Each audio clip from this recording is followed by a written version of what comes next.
This video is sponsored by Alcid eHomes, whose mission it is to accelerate the advent of sustainable, healthy living systems around the world. Hi, and welcome to Best in Tesla.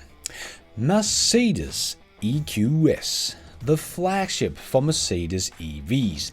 This is an important car. This better not disappoint like the EQA or the EQC did. Even Daimler's board members said that the EQC was a disappointment and a boring car. So let's hope that Mercedes brought their A-game to this one. Well, let's check it out and let's dive right in.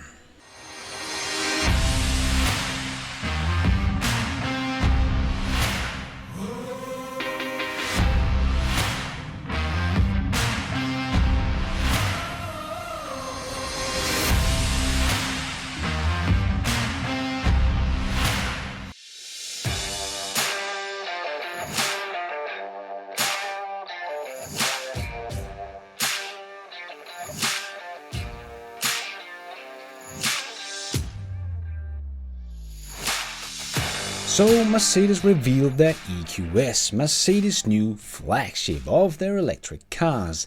And it was a very Apple-like presentation. They did speak like they were Tesla, that only makes EVs and no combustion engines. This is the future and this car is good for the planet and so on. But it just sounds a bit hollow when you know that 98% of their cars are polluting ICE cars. But they are making a lot of great steps in the right direction in sustainability, so that is very cool. Just like we saw Volvo making a lot of great steps towards sustainability with the materials and so on, so that is all great. And they did make a really great EV here. But the first thing that strikes you is the look of it, because we have seen the concept of this very cool and futuristic looking car, but the real thing just seems a little bit dull, to be honest. But only on the outside. The inside is still as futuristic as their concept, so that is very cool, and this is really Mercedes' advantage. They know how to make super high luxury cars with the best interior on the planet. So this will no doubt be one of the most luxurious cars to sit in, and I would love to test it out one day.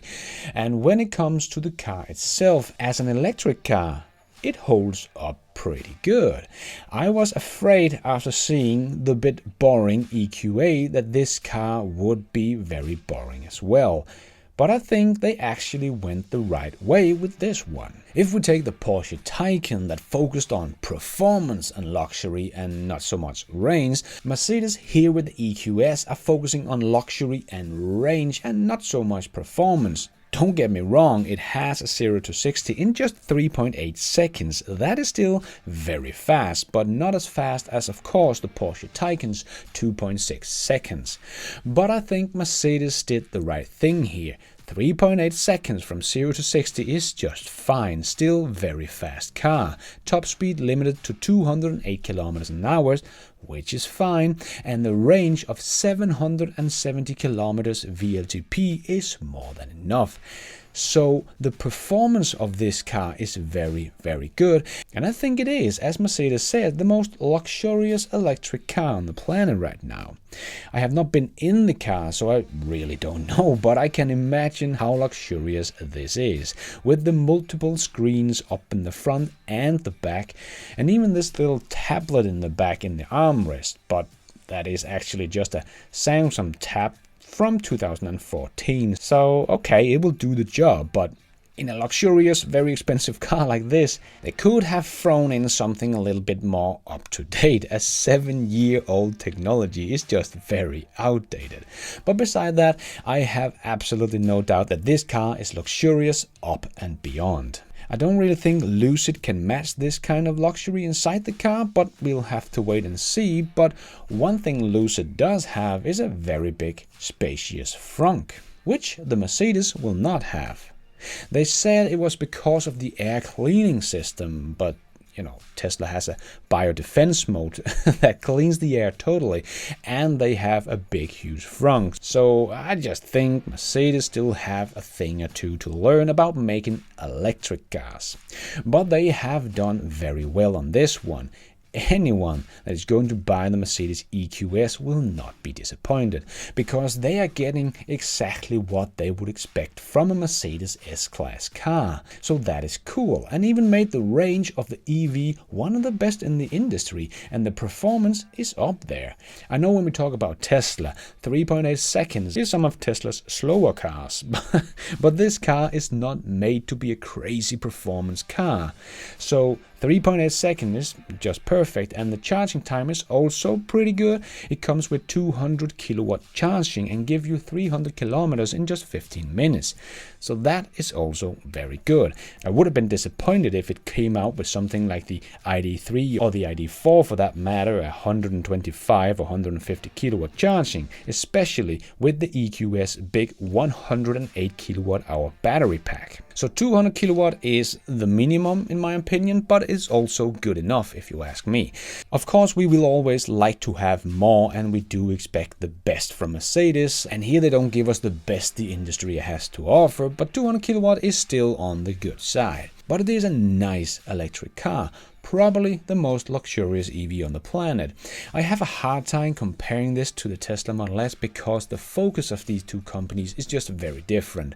Because if we look at the spec sheet, Tesla just destroys the Mercedes on pretty much every single spec. But Tesla beats everyone on specs, with the 0 to 16 under 2 seconds, top speed of 322 kilometers an hour, range over 837 kilometers VLTP, 250 kilowatts charging, getting about 120 kilometers in just 5 minutes.